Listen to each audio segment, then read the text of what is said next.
who was also campaigning in Nevada yesterday, dismissed Rubio's ability to win.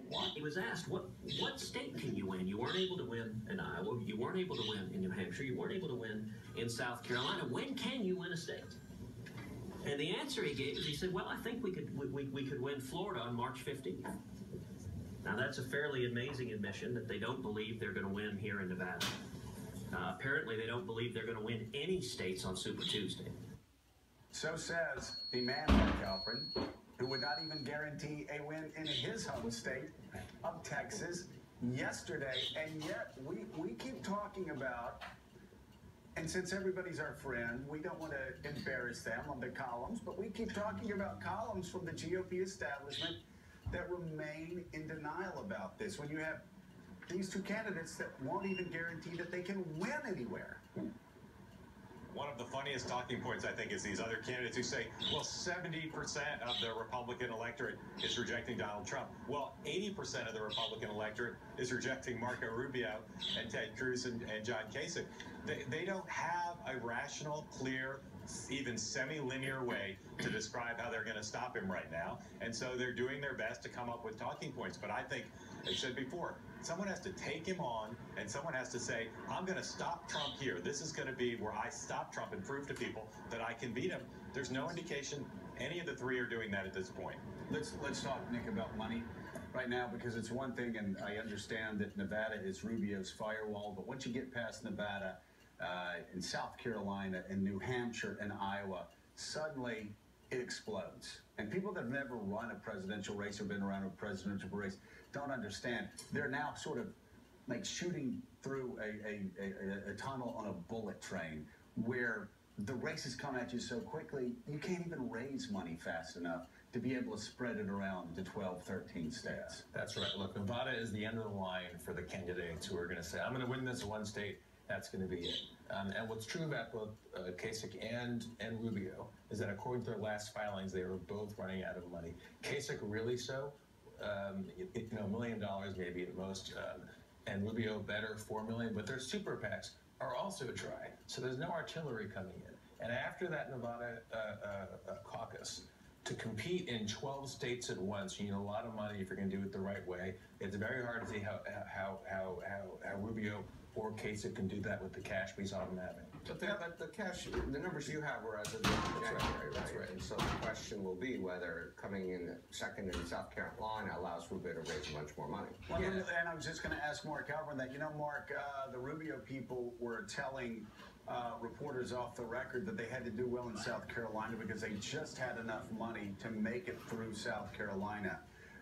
Did what was in effect a tie for second place behind by 11 points? Did that give Rubio enough momentum to get new donors piling in to help him get through Super Tuesday?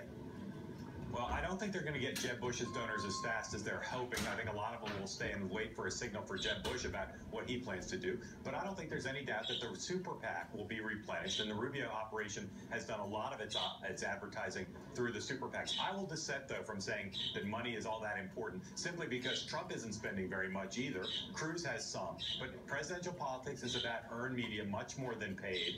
No one seems to be running ads that are breaking through and being decisive. If I can respectfully disagree, tell me why I'm wrong here. I think Donald Trump has the advantage where you have 13 states on the same day because he's been a celebrity for 35 years. People know him in Tennessee. People know him in Alaska. People know him in Minnesota in a way they don't begin to know Marco Rubio or Ted Cruz or John Kasich. He was on a primetime show, reality TV show for 11 years. Joe, you're absolutely right, but it would take hundreds of millions of dollars, which none of these candidates ever thought they'd have, to make up for that. You're not going to do it by running a couple $1 million of advertising in 11 states on running up to Super Tuesday. I think you're only going to do it by going on with Jimmy Kimmel, doing a satellite tour with local TV stations and Super Tuesday states. You've got to have a message that competes with Trump's. You've got to take on Trump's message, and you have to do it in the news media. But media is just not going to close the gap. Haven't we seen as we get past these early states, whether you're in Massachusetts or you're talking about Georgia or Oklahoma, states where nobody's really been, Trump seems to have a bigger advantage than in those states where they were all campaigning together. Well, but I don't think that was because of the paid media. I think that's because of the grassroots campaigning, where a lot of them got to meet people face to face and become well known. Oh, no, but no, again, I know. But my point is, now that we're past the states that are closely held, and you're just holding big rallies, and the story every day is, I mean, Trump's story is going to be his massive rally every day. I don't know what Rubio's will be or Cruz's will be. I'm just saying, it seems like all the advantages shift to Trump. Because suddenly it's a mile wide and an inch deep. They do, but I'll just say again, I think the way you combat that is not by straining your schedule to raise an extra $3 or $4 million, which will just not go very far. I mean, you could spend that in Texas alone. The way to combat it is earn media and try to compete with Trump and be in the game, engaging with him. That gets you coverage in all 50 states, rather than thinking that you can raise enough to make up for years of The Apprentice and years and an inability to campaign on the ground. It's just not worth it. It's several $1 million. It'll go in a heartbeat spread out over those states. So when you're talking about raising money, you also, look at the message and how you do that. Here's a fundraising message from a pro-Marco Rubio super PAC, and it made the following comparison. Rubio is the youthful boy wizard, Harry Potter, and Donald Trump is Voldemort.